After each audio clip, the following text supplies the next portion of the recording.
નમસ્કાર ખેડૂત મિત્રો, ખેડૂત પ્રયાસ ચેનલમાં આપનું સ્વાગત છે। આજે તારીખ 7 જૂન 2026 સવારના મહત્વના હવામાન સમાચાર ચેનલમાં નવા હો તો સબસ્ક્રાઇબ કરી લેજો। ચોમાસાને લઈ હવામાન વિભાગે રાહતના સમાચાર આપ્યા છે।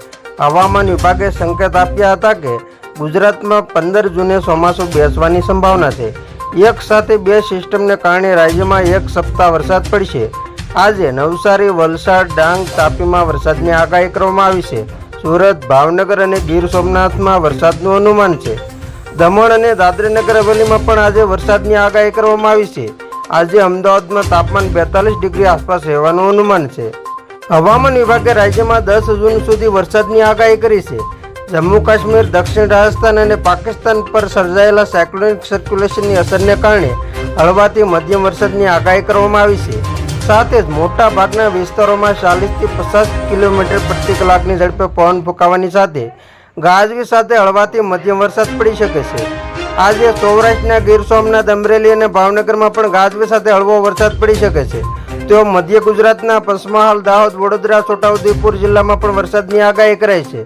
દક્ષિણ ગુજરાતના સુરત, તાપી, નવસારી, ડાંગ, વલસાડની સાથે સંઘ પ્રદેશ, દીવ, દમણ અને દાદરાનગર હવેલીમાં પણ હળવાથી મધ્યમ વરસાદની આગાહી કરાઈ છે। કેરળમાં 3 દિવસ મોડા આગમન બાદ હવે ચોમાસાએ ગતિ પકડી છે। કર્ણાટકના સમગ્ર દરિયાકાંઠાના વિસ્તારોને પાર કરી ચોમાસું સમય પર ગોવા પહોંચી ગયું છે। અહીં ચોમાસાનું આગમન સામાન્ય રીતે 5 જૂને થાય છે।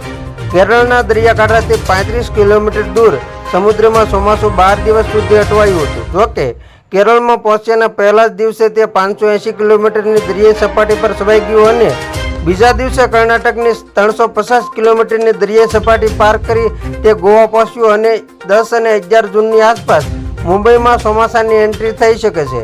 તો 15 થી 20 જૂન વચ્ચે ગુજરાતમાં ચોમાસાનું આગમન થવાની શક્યતા છે। જોકે કેરળમાં ચોમાસાના આગમન બાદ અનેક વિસ્તારોમાં વરસાદની આગાહી કરવામાં આવી છે। દિલ્હી, એનસીઆર સહિત 27 રાજ્યોમાં કરા સાથે ભારે વરસાદની હવામાન વિભાગની આગાહી છે। રાજસ્થાનમાં ચોમાસું જુલાઈના પ્રથમ સપ્તાહમાં પહોંચશે તે પહેલા જ રાજ્યમાં પ્રી મોન્સૂન વરસાદની શરૂઆત થઈ ચૂકી છે। રાજસ્થાનના અનેક જિલ્લાઓમાં ધોધમાર વરસાદ ખાબક્યો હતો। ગુજરાતમાં અસહ્ય ગરમી અને બફારા વચ્ચે લોકો જેની આતુરતાથી રાહ જોઈ રહ્યા છે તે ચોમાસાને લઈને હવામાન નિષ્ણાત અંબાલાલ પટેલે મોટી આગાહી કરી છે। અંબાલાલ પટેલના જણાવ્યા અનુસાર રાજ્યમાં હજી ચોમાસા પૂર્વે આકરી ગરમીનો સામનો કરવો પડશે।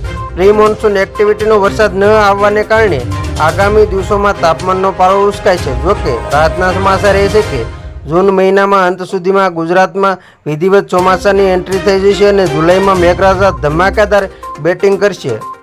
અંબાલાલ પટેલની આગાહી મુજબ 8 જૂનની આસપાસ દરિયામાં પવનો બદલાશે।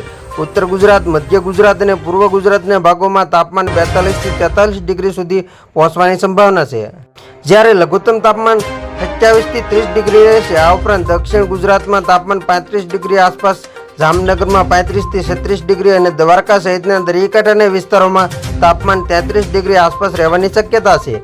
16 જૂન સુધી દરિયા કિનારાના ભાગોમાં ઓછો વરસાદ જોવા મળી શકે છે। તો ખેડૂત મિત્રો, આ હતા સવારના મહત્વના હવામાન સમાચાર। ફરી વખત મળશું નવી અપડેટ સાથે। ત્યાં સુધી જોતા રહેજો ખેડૂત પ્રયાસ યુટ્યુબ ચેનલ।